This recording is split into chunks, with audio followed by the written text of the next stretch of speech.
시청자 여러분 안녕하십니까? VOA 뉴스투데이 시작합니다. 미국 백악관이 인도태평양 전략 발표 2주년을 맞아 대북 감시를 위한 한반도 주변 역량 강화를 주요 성과 중 하나로 꼽았습니다. 한국, 일본과의 3자 협력도 전례 없는 수준으로 강화됐다고 강조했습니다. 첫 소식 함재하 기자가 보도합니다. 미국 백악관의 존 커비 국가안보회의 NSC 전략소통조정관은 12일 정례 브리핑에서 미국 정부의 지난 2022년 인도태평양 전략 발표 이후 진전에 대해 높게 평가했습니다. 특히 많은 진전 가운데 북한의 위협에 대한 대응 능력 강화를 강조했습니다. I could go on, including adding capabilities in and around the Korean Peninsula to keep a better eye on what Kim Jong-un is doing, and of course bolstering all the rest of our alliances and network partnerships in the region.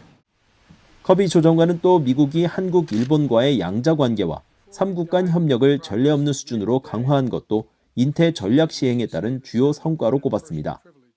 The president hosted the leaders of Japan and South Korea at Camp David and really got not only significant developments in terms of our bilateral relationship with each country, each ally, but improved opportunities to get trilateral cooperation in a much better place than it's ever been. 앞서 바이든 행정부는 지난 2022년 2월 11일 인도태평양 전략을 공개했으며 특히 북한 문제와 관련해 비핵화 목표와 북한 인권 개선, 그리고 한국과 일본에 대한 확장 억제 강화를 강조했었습니다. 미국 국방부도 지난 9일 설명 자료를 통해 미한일 3국 협력과 대북 억제력 강화를 인태 전략 발표 후 지난 2년간 얻은 주요 성과로 지목했습니다.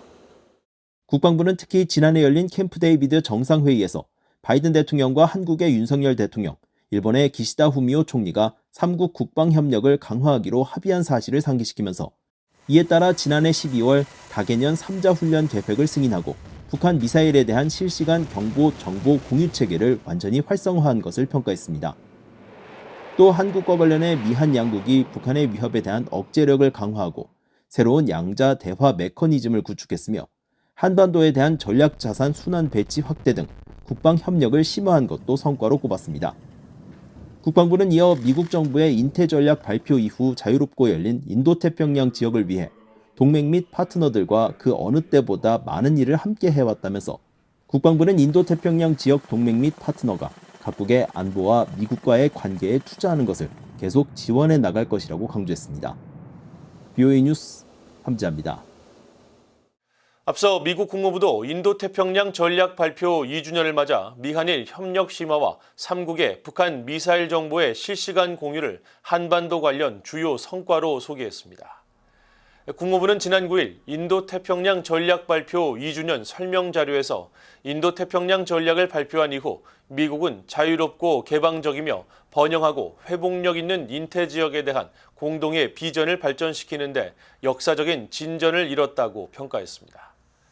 이어 지구상에서 가장 역동적이고 빠르게 성장하는 인태 지역은 미국의 미래 안보와 번영의 필수적인 원동력이라고 강조하고 지난 2년간 인도태평양 전략에 따른 우리의 성과는 미국의 리더십뿐 아니라 지정학적 도전이 심화하는 상황에서 글로벌 도전에 대처하고 공동의 비전을 수호하기 위한 영내 동맹국과 파트너, 우방국들과 전례 없는 수준의 협력을 반영한다고 설명했습니다.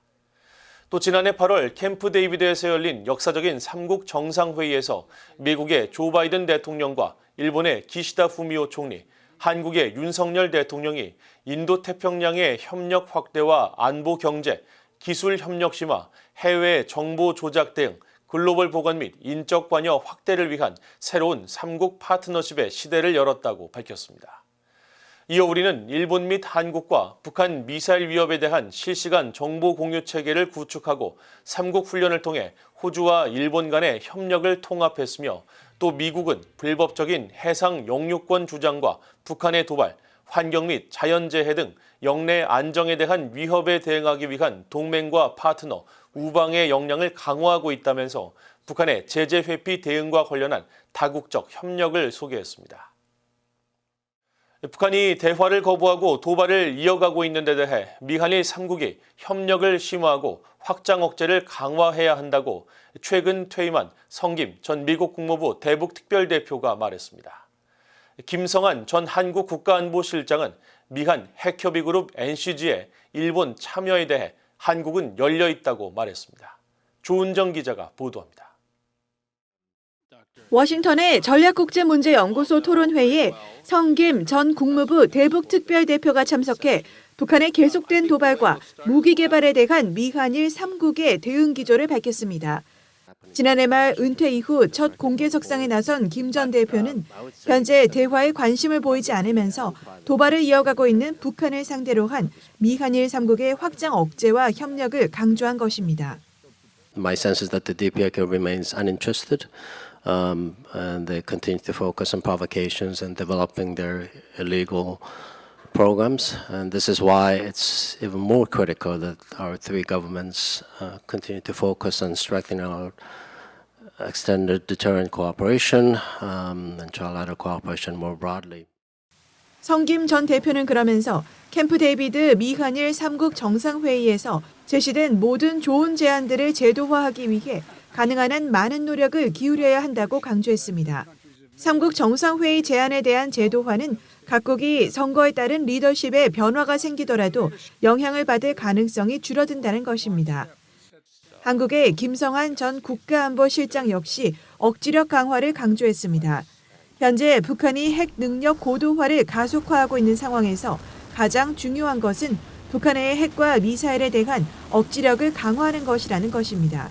그러면서 미국과 한국이 특히 2차 핵협의 그룹 NCG 회의에서 핵 전략, 기획, 운용에 관한 가이드라인을 만들고 연합훈련에 핵 작전 훈련을 포함하기로 한 것은 주목할 만한 성과라고 평가했습니다.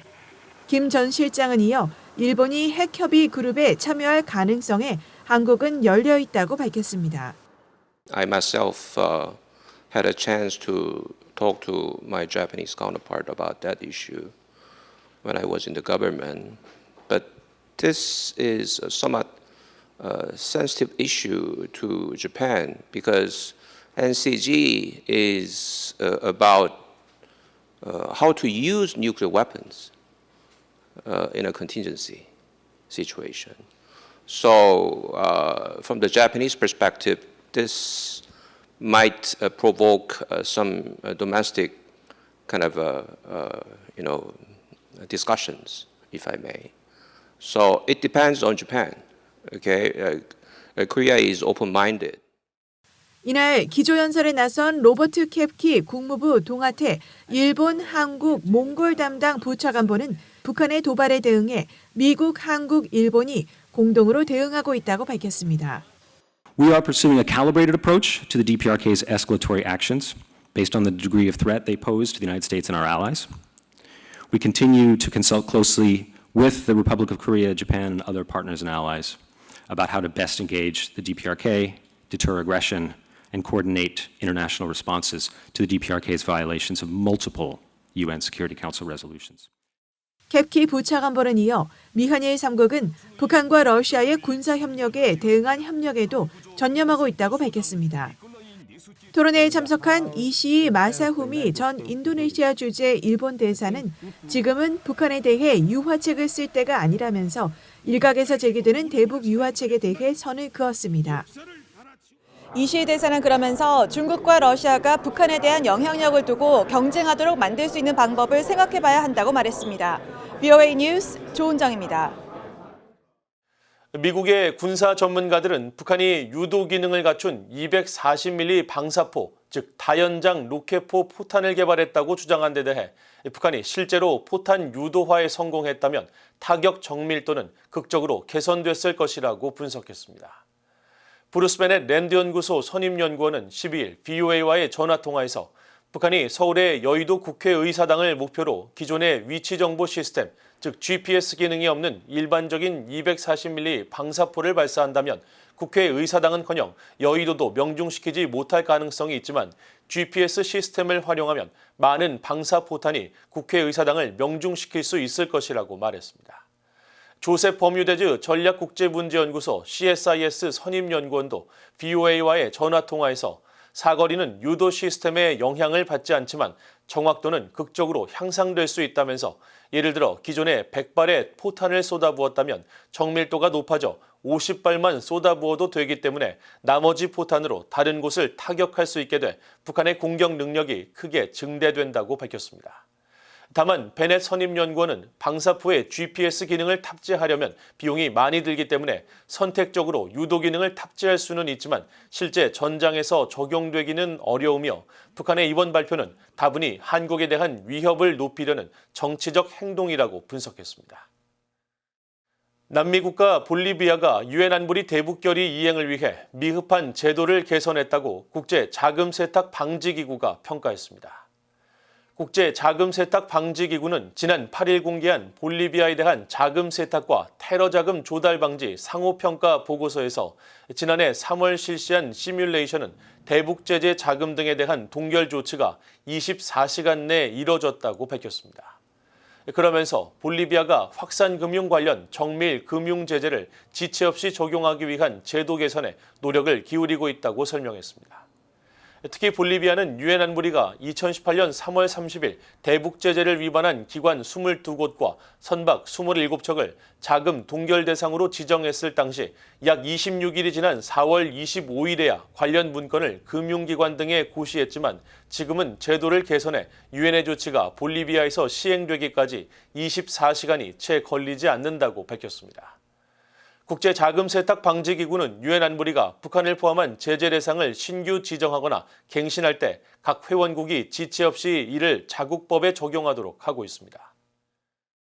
이상으로 VOA 뉴스투데이를 모두 마칩니다. 시청해주신 여러분 고맙습니다.